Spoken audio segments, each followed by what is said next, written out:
This is the summary of the book called Influence by Robert Cialdini. So Robert Cialdini is a professor. So this book is one of the New York Times bestseller, also regarded as one of the 75 smartest business books. So Professor Cialdini is an expert in persuasion and marketing. So, in his view, persuasion has certain stimuli. Say, for example, you have this turkey, female turkey, protecting the chicks. So the chicks make this weird sound, kyo, kyo, kyo. And that is the stimulus for the female turkey to protect them. All right. So you can have a wooden chick and the turkey and play the music to the turkey, and the turkey would rescue it and put it under itself. The book begins with a story of one of Cialdini's Indian friends. So it was a lean season. The person owned a jewelry shop. So he was going on a holiday, and he told his assistant that I'll be away. I want you to sell the jewelry at half the prices. The assistant misunderstood it and doubled the prices. So what happened was people associate high price with quality, and by the time the owner returned, they ran out of the inventory. So you don't know what the stimulus could be, and yeah, post that also they could sell off all their inventory using this technique, you know, placing a double price and then slashing it to maybe one three fourth or something. And there are six principles Cialdini talks about in this book. The first one is called reciprocation. So it goes like this. So you feel indebted when someone gives you something.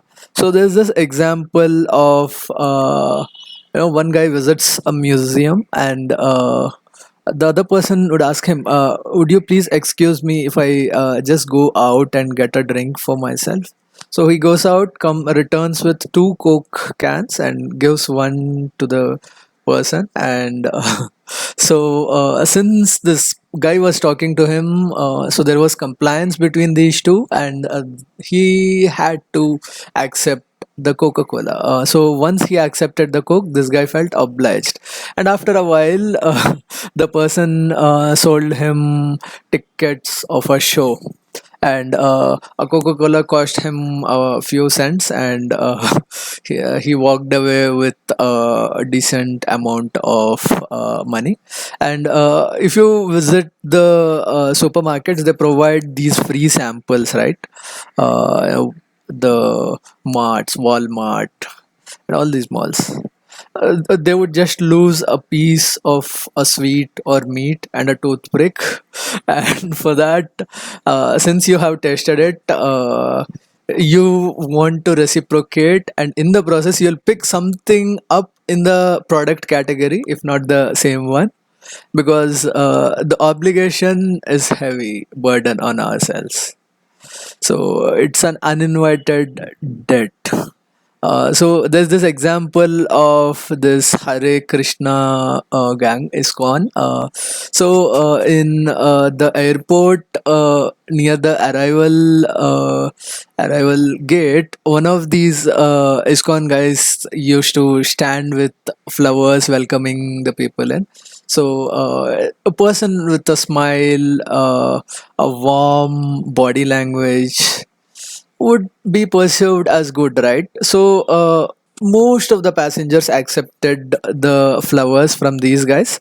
So because of that, they feel indebted, and they had to pay back.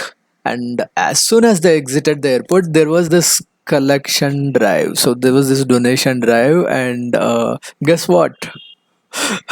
The flowers yielded them a lot of donations, and in fact these guys in fact recycled the flowers. The So what would you do with a flower? You would just dump it there, right? So they kept a tray or a bin over there. So you don't want to carry flowers with you. You would put them there, and these guys go out, get the flowers back, and with the same set of flowers, they could get ROIs ranging to infinity.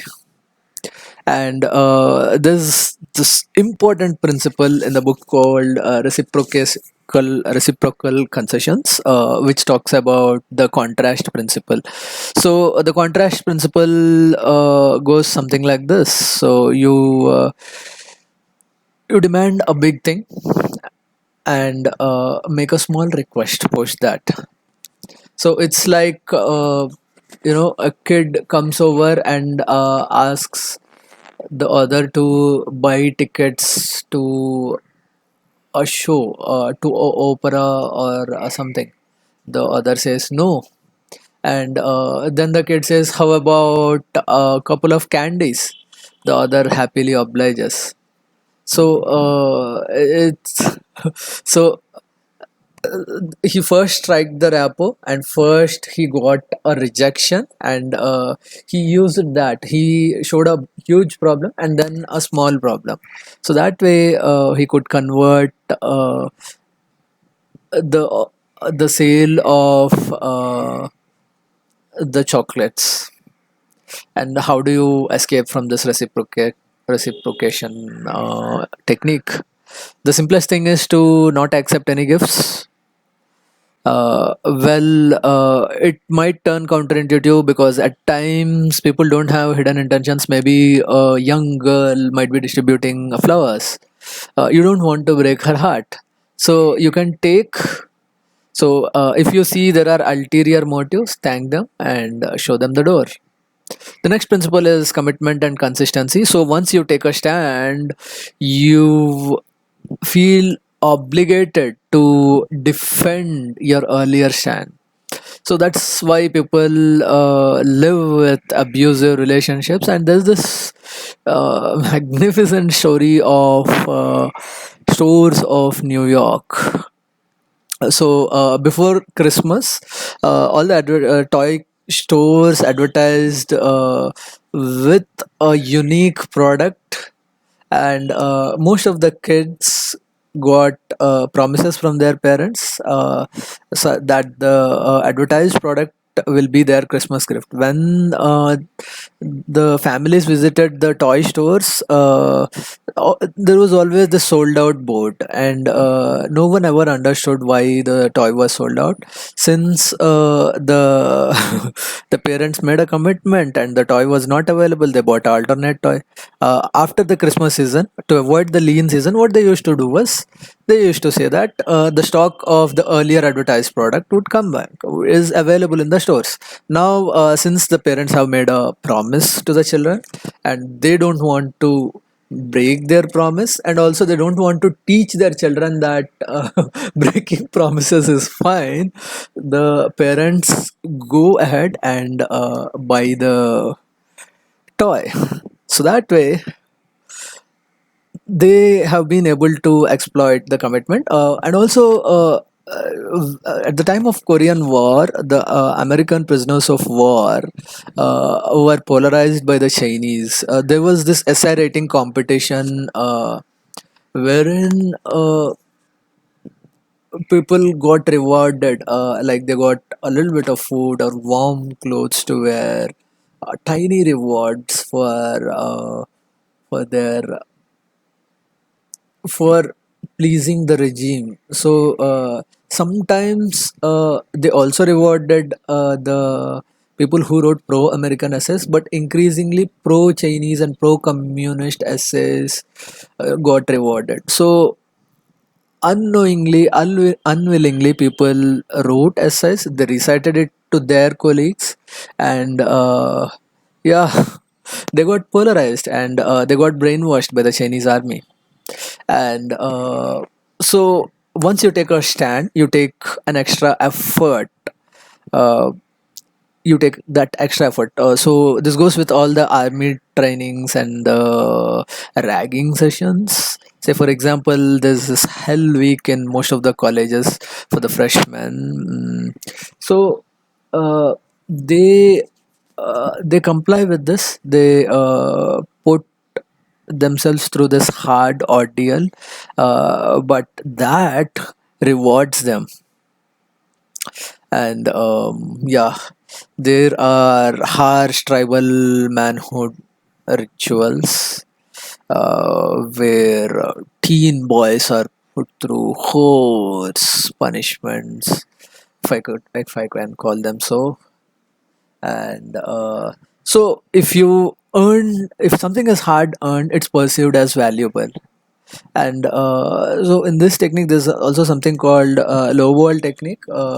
So what you do is you offer something at a lower price than everyone else to make the other person arrive at the decision, like the the flight fare websites do. They make you make the decision, you go to the payment window and something comes up, and ultimately you end up paying as much as you pay elsewhere, but for the sake of it they make you go for it. So that's the lowball decision. Most of the salesmen use this technique efficiently. And how do you escape this influence technique? Your body would be speaking to you. Your heart or your stomach. If you are in an abusing relationship, you would know it, right? Your throat will hurt or your stomach will speak to you. So yeah, listen to the body and point it out. If someone is using this technique on you, point it out. So they come over to you telling you that they are conducting the survey, and post that they will get on to the offering. After you say a couple of yeses, your likelihood of saying a yes increases. So that is where they exploit you. And the next technique is social proof. The reason why there are stars and the number of ratings on most of the e-commerce websites. So, social proof. So, if lot of people believe in something, you would align with them. So you believe it to be true. So that's the reason why they play these laughter tracks and on the background. So earlier you went to theaters, right? You don't know if everyone else is laughing or you. And so because of this laughter, you're primed to laugh and you get seasoned to laughing, and since everyone else is doing that, you would comply with it.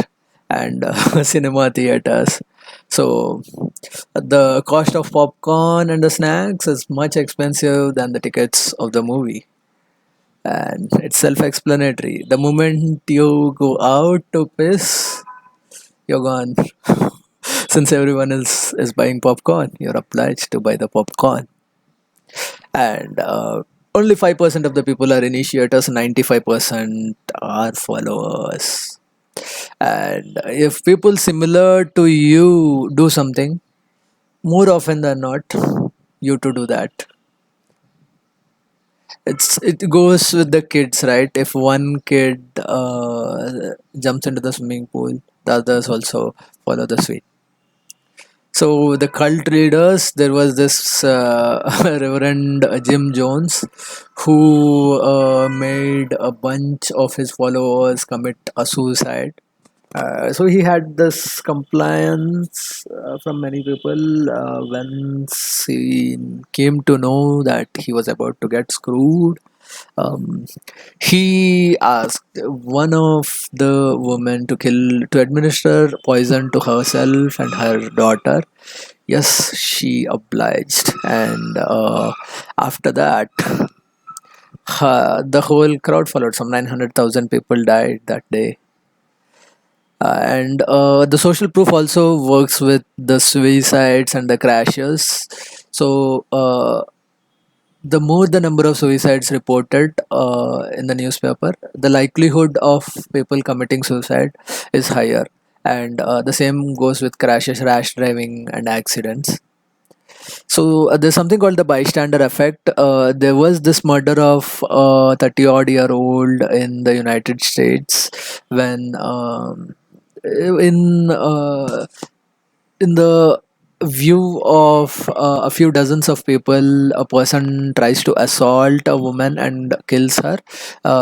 He comes back repeatedly and hurts the woman, and these people were watching through the whole drama. And once the woman died, one person took the initiative to call the police. So, what made the people reluctant to call the police that could have saved the life? Were they cold? No, it's it's because they they didn't know what to do. Since everyone else was doing nothing, they felt obligated to do nothing. So, if you are in a dangerous situation, what do you do? If you meet with an accident or you're having a stroke, what do you do? How do you come out of it? The easiest thing to do is point to someone, hey, you over there in the blue shirt, call ambulance. And the person would oblige. And not just that person, the whole crowd would come to your rescue. Okay? So, how do you get out of the social proof? Just check if the evidence is rigged. So then you disengage and ensure that your autopilot behavior is off. So the next technique is liking. So more often than not, association. So if you like the person, you would oblige to his request. So the first thing is physical attraction. So the physical attraction of a criminal had outcome on the sentences he received. Some of the studies concluded that. And if you have been to any auto expo, they have these well-dressed models right next to the cars. So you associate, right? You feel attracted to the model, and hence you also like the car since you like the woman there. So similarity, you tend to play with the people who are similar to you.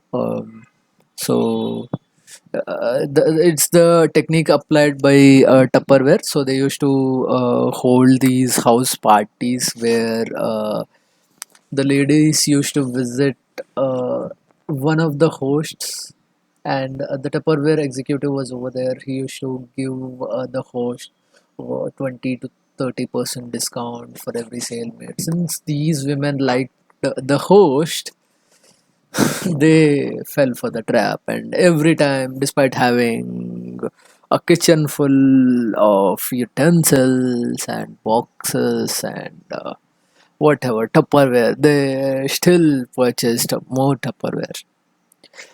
Compliments. So there's this number one sales car salesman in the world who is also in the Guinness Book of Records.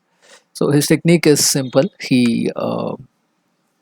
Sells he sends cards for Thanksgiving, Christmas, and approximately almost 12 times a year. So that makes him the best salesman. And each time a person comes over, and he would cold read them, say if the number plate is uh, from a different state, he would say that his wife is from that state and find a connect with the customer. So contact and cooperation. So if you have a picture of yours and a mirror image of it, if you select the image, you would select the mirror image of the photo.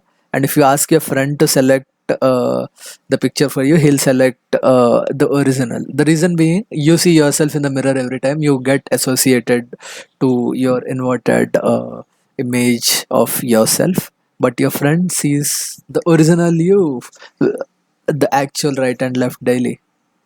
And there's a jigsaw classroom. So there were two groups, they were playing treasure hunt or something. So uh, if you are in a competitive atmosphere, you feel confrontational and tend to argue with each other. So To beat that, once in a while they went on picnics, and when one of the kid was giving a speech, the other group of kids were asked to find what they appreciated about the speech.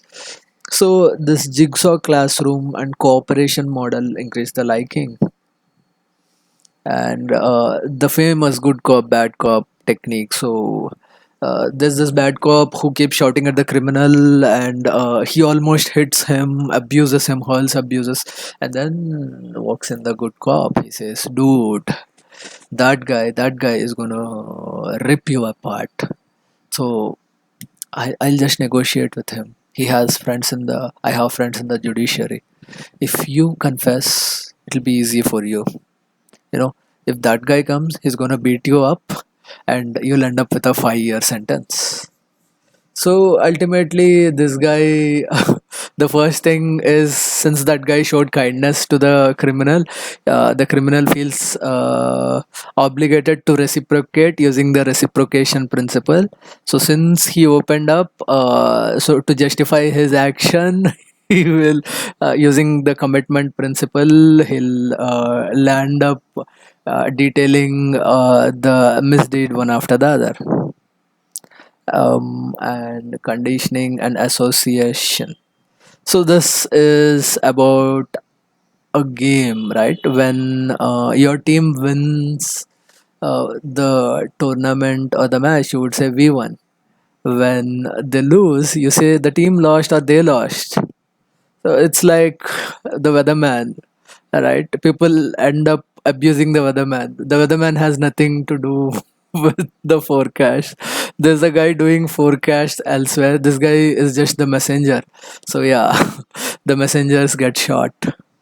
And there's this technique called the luncheon technique. It's similar to Pavlov's principle of the dog salivating when a bell is ring. Right. So if you have lunch with someone, your tendency to like them increases. So how do you escape out of this liking principle? Identify the behavior which caused you to like the person and reverse it. Separate the liking for the person and the offering. The next one is authority. If there is an authority, there shall be obedience. Professor Milgram conducted this exercise wherein there were a few subjects who were asked to conduct a test. Each time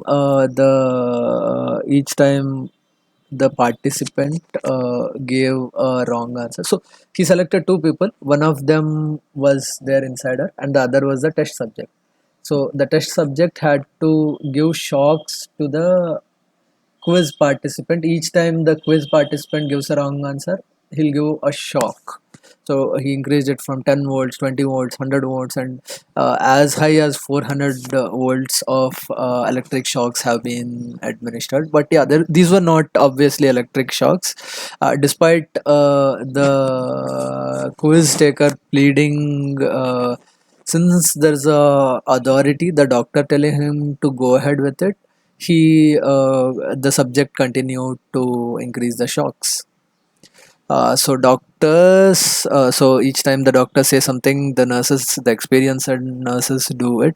So there's this famous rectal earache where the doctor wrote R ear instead of ear. So instead of putting the eardrops in the ear, the nurse put the drops elsewhere, which caused serious problems. And in army, yeah, the obedience, we know how authority causes obedience in army. And titles, yes, doctor, professor, consultant, inspector. And also the physique, right? When you enter a fight, you automatically lengthen your back, you widen yourself. So that's how the birds fight, right? They widen their wings. Clothes. If someone is dressed in white, you believe he's a doctor. If someone with a suit starts crossing a road when the signal is when he's not supposed to, when the signal is red, so you follow him. So how do you escape the authority? You check, is the authority an expert, and how truthful is the authority right now? The next principle is scarcity. Yeah, this is precisely what Amazon does to you. There's only one left in the stock. No, there are a lot of them, and the timers, they're there to make you make the purchase then and there. So if something is less available, you feel that it is more valuable. So the motivation of losing something is more than gaining something. So if someone tells you that you are losing so much on your electricity bills, you will tend to insulate your house more than if a person says you will gain so much of saving on by doing this insulation. You wouldn't do it then. So so it's basically we hate to lose the freedom. So for example, there was this experiment with the 2 year olds. One of the toys was placed over the fence, and since there was a barrier, he he touched the kid touched the toy on the other side of the barrier. And teens with restrictions on the adult content, their affinity towards consumption of adult content has increased. So if you are offered 10 cookies or 2 cookies, when do you think you would take a cookie? It is when you are offered 2 cookies. So yeah, the deadline pressure, and there's this double whammy. So some people call you up and say that there's this exclusive offer. I'm not telling anyone, only you know it, and this is a limited period offer. So we have limited stock. So we're not telling everyone. So in that case, you feel much more obligated to buy the offering. So how do you escape out of this? Just check what you want. If it is the experience you want, go for it. If it is the possession you want, don't go for it.